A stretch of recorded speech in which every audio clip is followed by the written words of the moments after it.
Shalom, shalom, peuple de Dieu. Je suis dans la joie de savoir que vous êtes nombreux en train de suivre votre émission que vous aimez beaucoup. Parle, ton serviteur écoute. Et je sais que vous êtes vraiment connectés à cette émission. Et je crois que le Seigneur nous fera encore du bien, moi et vous, parce que ces messages ne concernent pas seulement vous qui me suivez, mais ça me concerne aussi. Le Seigneur me parle aussi au travers de ce message. Mais avant d'aller plus loin, j'aimerais remercier pour toutes ces personnes qui chaque semaine dépensent leurs unités, leurs forfaits pour suivre ces messages.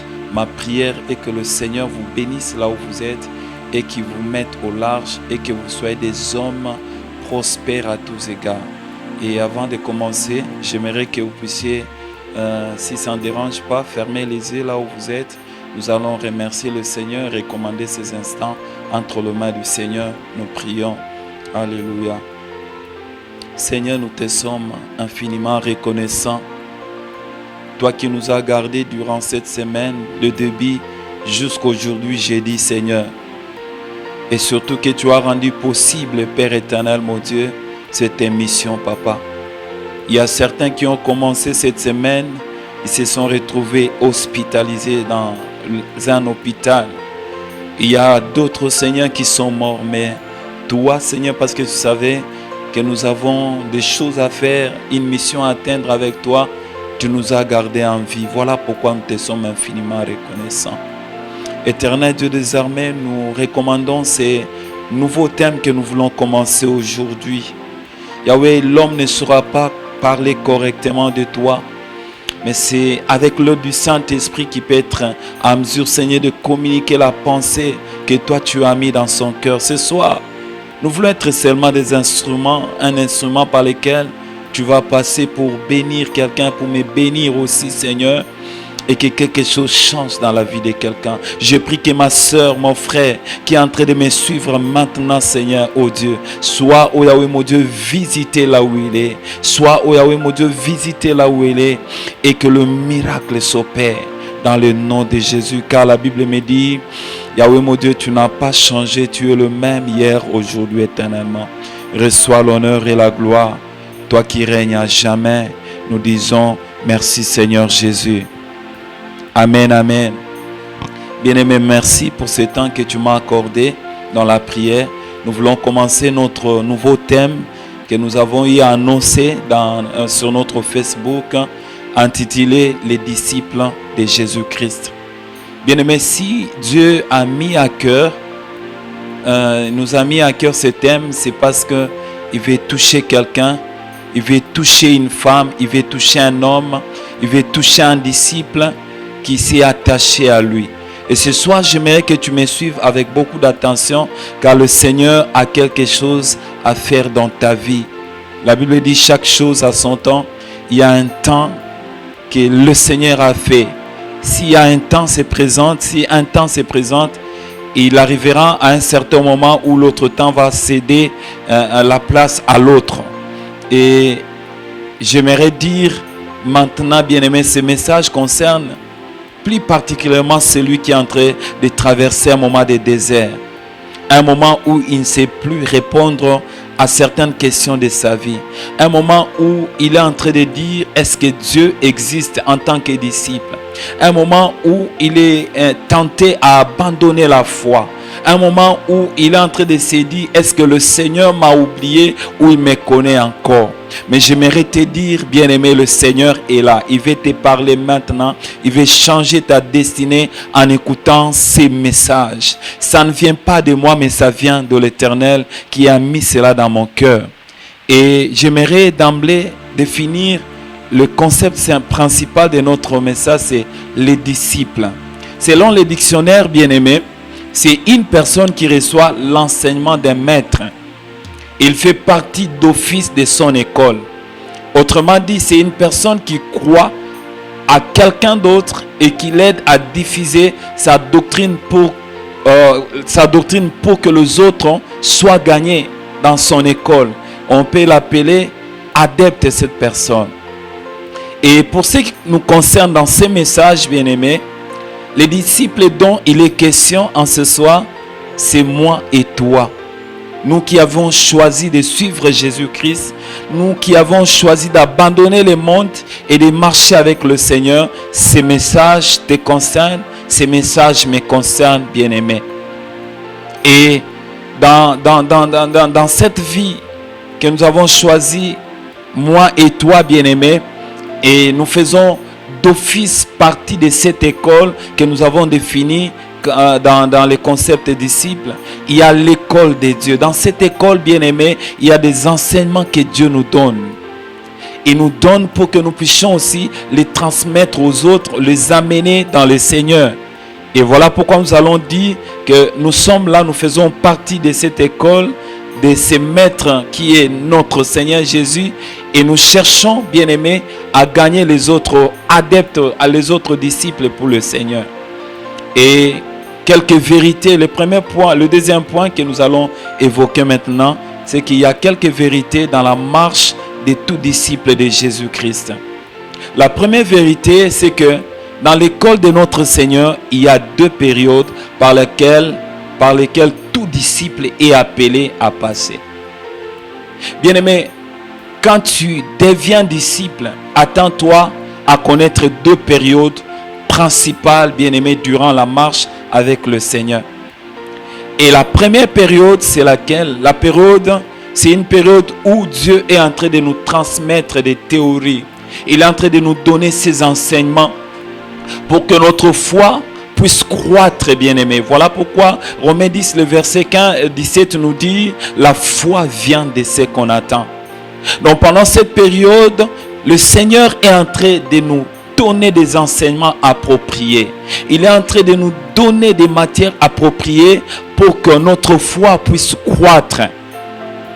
Et quand vous lisez Actes, le chapitre 2, le verset 42, la Bible est en train de nous dire que les disciples étaient en train de suivre les enseignements des apôtres pour que leur foi ne soit pas ébranlée pendant les épreuves.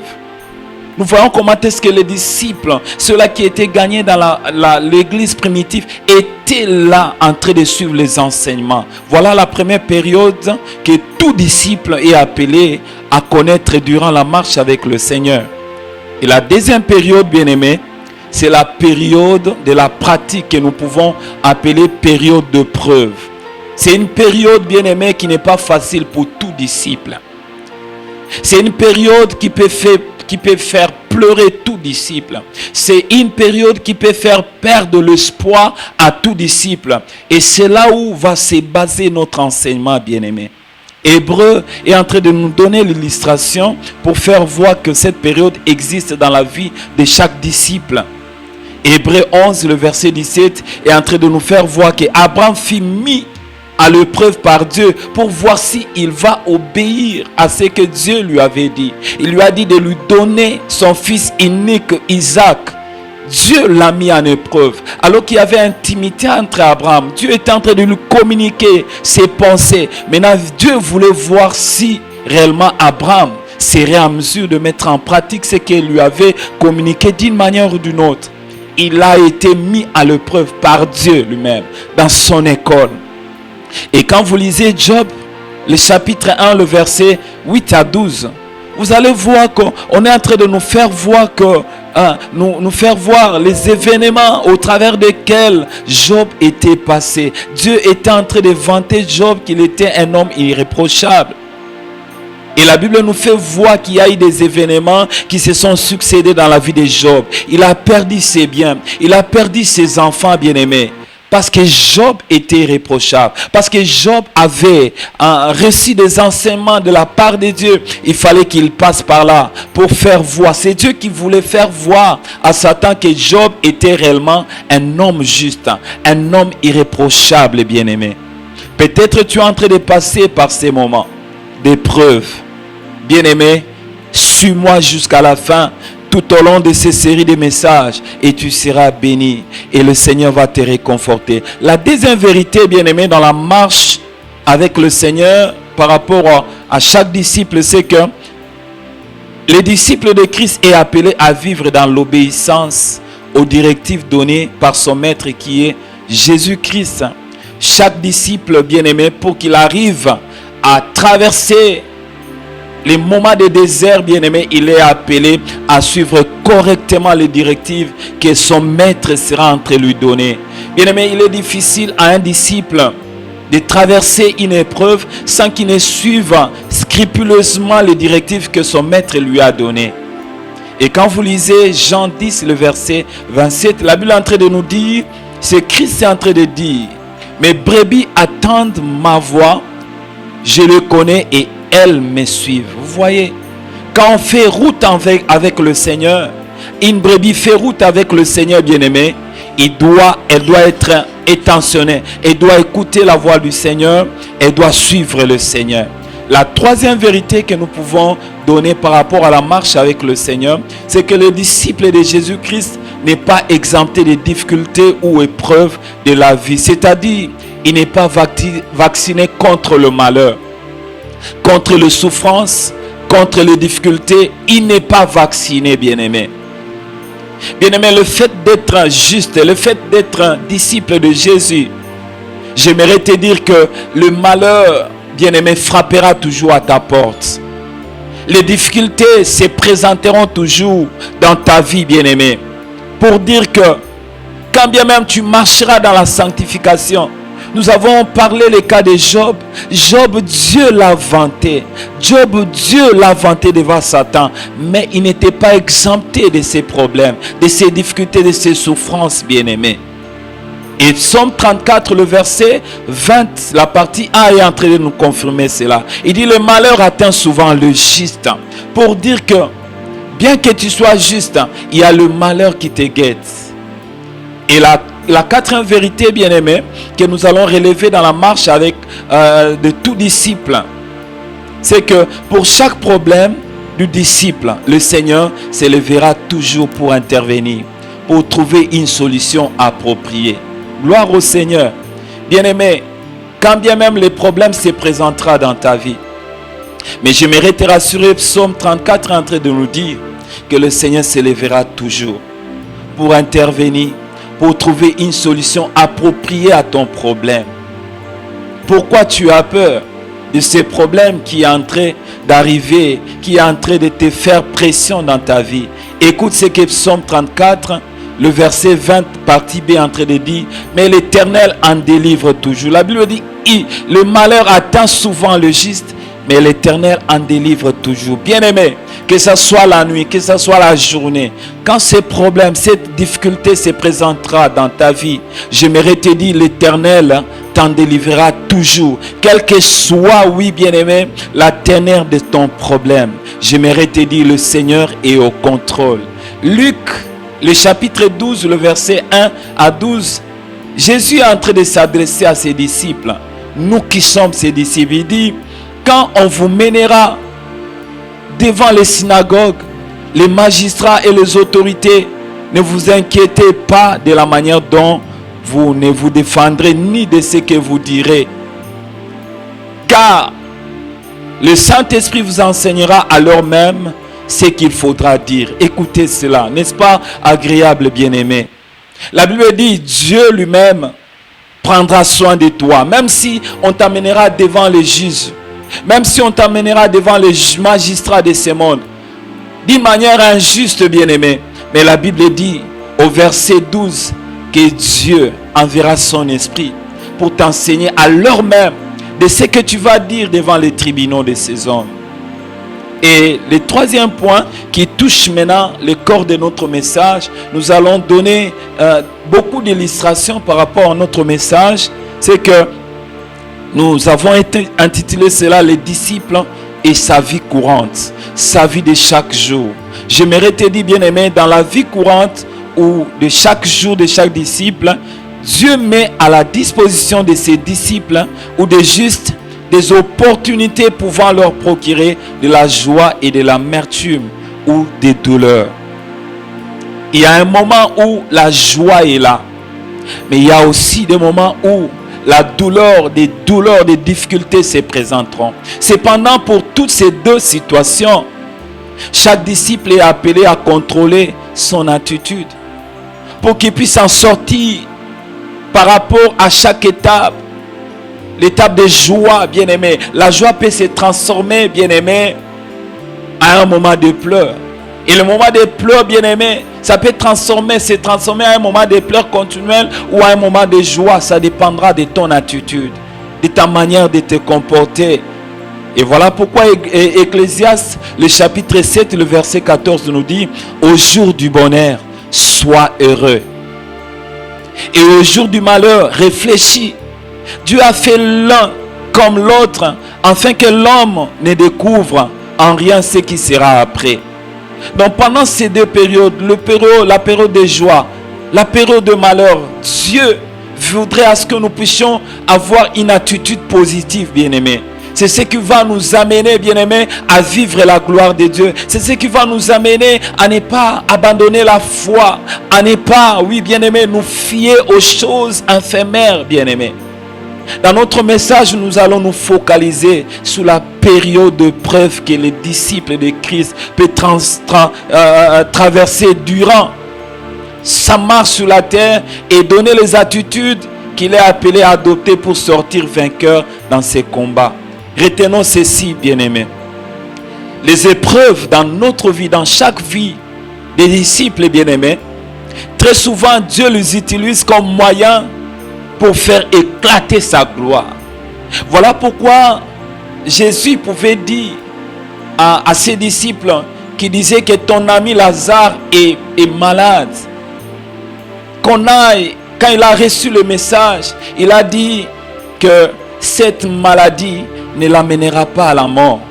C'était pour la gloire de Dieu. Ce que tu es en train de connaître, bien-aimé, c'est juste un tremplin que Dieu utilise pour t'amener là où il te veut. Il veut t'amener là où il te veut. Et pour que les hommes parlent de toi, bien-aimé.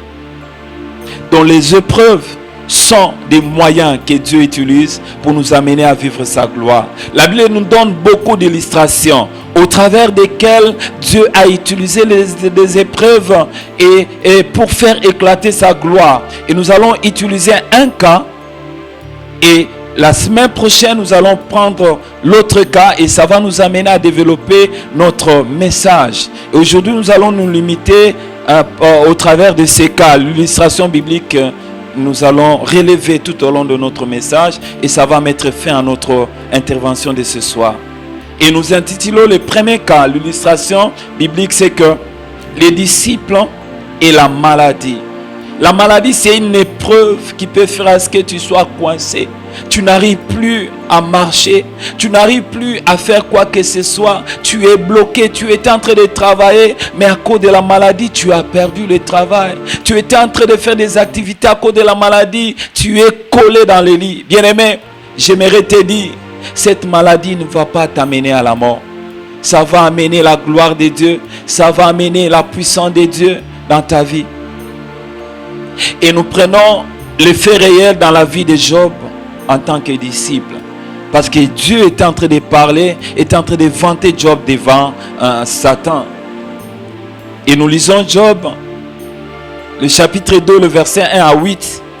La Bible est en train de dire, je vais paraphraser cela, bien-aimé. Je lis le premier verset. Or, le Fils de Dieu vers un jour s'est présenté devant l'Éternel et Satan vint aussi au milieu d'eux se présenter devant l'Éternel. L'Éternel dit à Satan, d'où viens-tu?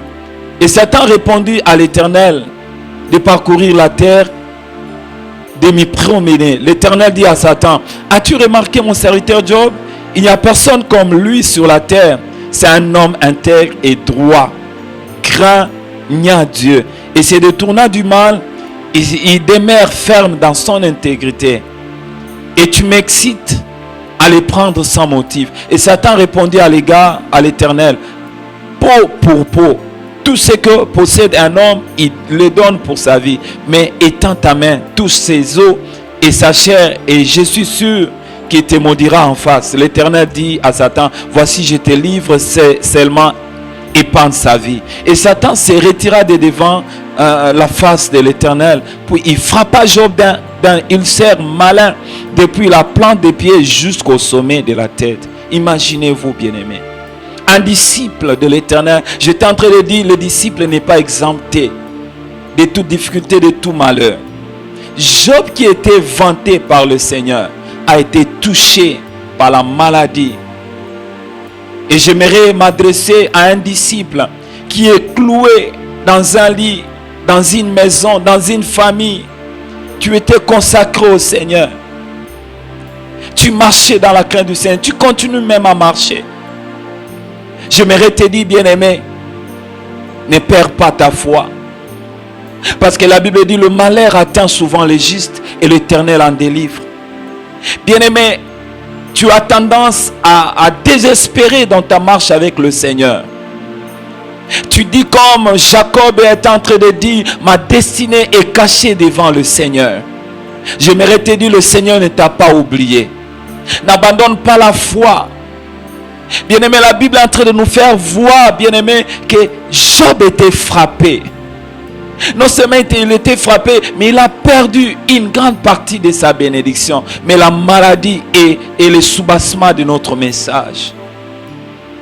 Job a été frappé par l'ulcère. Et quelle a été son attitude, bien-aimé, face à ces faits que nous venons de lire? Quand vous lisez Job 1, le chapitre 22, la Bible dit, Job n'avait pas désobéi à Dieu. Quand nous lisons, la Bible dit, en tout cela, Job ne pécha point et n'attribua rien d'injuste à Dieu. Pourquoi, bien-aimé? C'est parce que c'est le disciple du Seigneur. Il a suivi les enseignements. Certainement, Dieu était en train de parler à Job. Quand les épreuves se présenteront dans ta vie, Job, il faut me faire confiance. Ne désespère pas, Job, parce que je serai avec toi. Je viendrai à ton secours, Job. Je suis en train de m'adresser à un serviteur de Dieu qui est en train de souffrir. Je suis en train de m'adresser à un enfant de Dieu. Alléluia, qui est en train de souffrir. Je sais, peut-être c'est une maladie qui a fait longtemps dans ta vie. Ça fait beaucoup de temps dans ton corps. Mais j'aimerais te rassurer, bien-aimé. Il y a eu un Job qui a connu aussi la même maladie que toi. Mais un jour, Dieu l'a restauré. N'abandonne pas la foi, bien-aimé. Si tu abandonnes la foi, tu vas perdre deux choses. Lesquelles, bien-aimé? Tu vas perdre la vie éternelle et tu vas perdre les bénédictions que Dieu a réservées à ses disciples durant leur parcours terrestre, bien-aimé. Sois fort, disciple du Seigneur. Lève-toi et regarde dans les cieux, comme David dit, j'élève mes yeux vers les montagnes. Disciple du Seigneur, j'aimerais te réconforter. Regarde au Seigneur, demande secours au Seigneur et le Seigneur interviendra. Il est celui qui écoute les prières. N'abandonne pas la foi. Ne trahis pas la race des élus, parce que le Seigneur t'a appelé à vivre des grandes choses. Le Seigneur t'a appelé à toucher le monde par l'évangile, à toucher le monde par ton comportement. Ne trahis pas la race de Dieu. La Bible dit, Job ne pécha point et n'attribua rien d'injuste à Dieu. Job n'a pas péché. Quand nous lisons ces chapitres 1 et 2, bien-aimés, la Bible est en train de nous relater les épreuves et l'attitude de Job. Job n'a pas abandonné le Seigneur. Il est resté tenace au Seigneur. Et cela s'est fait voir même, bien-aimé, dans Job 15, le verset 25 à 27. Job n'avait pas perdu confiance en Dieu. Et la Bible dit dans 25, Job 15, 25, mais je sais que mon Rédempteur, c'est Job qui est en train de dire, est vivant et qui s'élèvera le dernier sur la terre. Quand ma peau sera détruite, il s'élèvera. Quand je n'aurai plus de chair, je verrai Dieu. Je le verrai et il me sera favorable. Mes yeux le verront et non ceux d'un autre. Bien-aimé, le Seigneur te sera favorable. Tu verras le Seigneur dans ces situations de maladie. La Bible dit, souhaite que tu sois prospère à tous égards et que tu sois, oui, bien-aimé, en bonne santé comme prospère l'état de ton âme. Aie confiance au Seigneur. N'abandonne pas ta foi à cause de la maladie. N'abandonne pas la foi à cause des douleurs. Oui, le Seigneur est capable de faire sortir ces douleurs. Disciple du Seigneur Jésus, accroche-toi au Seigneur. Même si le vent peut souffler fort, ton Seigneur est capable d'arrêter le vent qui souffle fort dans ta vie. J'aimerais te dire cela. J'aimerais te réconforter. Appuie-toi sur le Seigneur. Ne crains rien. Et n'abandonne pas le Seigneur. Nous ne devons pas perdre l'espoir, quand bien même cette maladie a fait longtemps. Ayons seulement confiance en Dieu. Ne condamnons pas Dieu, car la Bible nous dit ceci dans Romains 8, le verset 28. Nous savons du reste que toutes choses concourent au bien de ceux qui aiment Dieu et de ceux qui sont appelés selon les desseins, son dessein. Le dessein de l'Éternel est qui t'élève. Le dessein de l'Éternel est que tu le vois au dernier jour.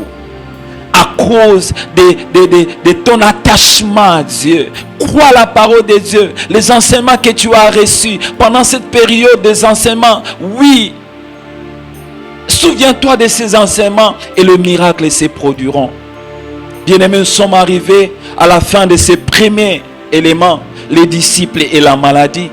Et prochainement, bien-aimés, nous allons parler des disciples et les milliers professionnels. Et nous allons relever le concept épreuve dans tout cela. Les disciples et les milliers professionnels, là où ils travaillent. J'aimerais que là où tu es, bien-aimé, peut-être tu n'es pas malade ou l'un de tes membres de famille est malade. J'aimerais que nous puissions prier avec toi. La Bible dit, voici les miracles qui accompagneront ceux-là qui auront crié à mon nom. J'ai crié au Seigneur bien-aimé et je crois, oui, à la puissance de mon Dieu. Je crois au surnaturel de notre Dieu. Il est celui qui change le temps et les circonstances. Il est celui qui appelle les choses qui n'existaient pas. Il est capable de te guérir là où il est et là où tu es. Et tu es en train de vivre la gloire de Dieu. Est-ce qu'on peut prier avec toi? Éternel Dieu des armées, tu m'as dit dans ta parole, voici les miracles qui accompagneront ceux-là qui auront cru à mon nom. Ils imposeront le mot aux malades. Seigneur, je n'ai pas, oh Yahweh mon Dieu, cette opportunité d'imposer ma main, Seigneur, sur mon frère qui est malade, ma soeur. Mais je prie que la puissance, oh Yahweh mon Dieu, mon roi Père qui est sur moi, puisse, oh Yahweh mon Dieu, mon roi, toucher mon frère. La puissance qui me vient de toi puisse toucher mon frère, quel que soit, oh Dieu, la maladie, qu'il soit guéri dans le nom de Jésus. Merci de le toucher. Merci, oh Yahweh mon Dieu, de restaurer, Seigneur, les hormones. Merci, Seigneur, de guérir ces cancers. Merci de guérir, Seigneur, oh Yahweh mon Dieu, cette tuberculose. Merci de guérir, oh Yahweh mon Dieu, mon roi, ces problèmes des poumons. Merci de guérir, Seigneur, oh Yahweh mon Dieu, ces problèmes divers, Seigneur, dans la santé de mon frère, de ton serviteur, dans le nom de Jésus. Amen. Gloire au Seigneur, bien-aimé. Si tu as expérimenté la gloire de Dieu, un miracle, en termes de guérison, ne manque pas de réagir sur notre page. Et si tu as été touché d'une manière ou d'une autre, bien-aimé, je prie que tu témoignes en écrivant quelque chose et le Seigneur continuera à faire des grandes choses avec toi. Et je nous demande, bien-aimé, de ne pas manquer de partager cette page parce que les personnes avec qui tu partageras cette page, bien-aimé, seront touchées par la parole de Dieu.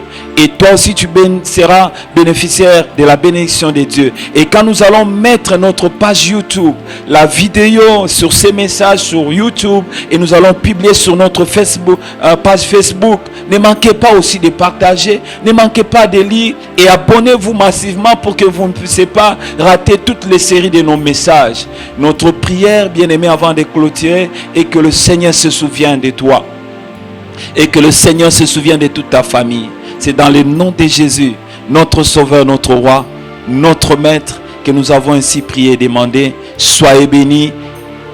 Gloire au Seigneur.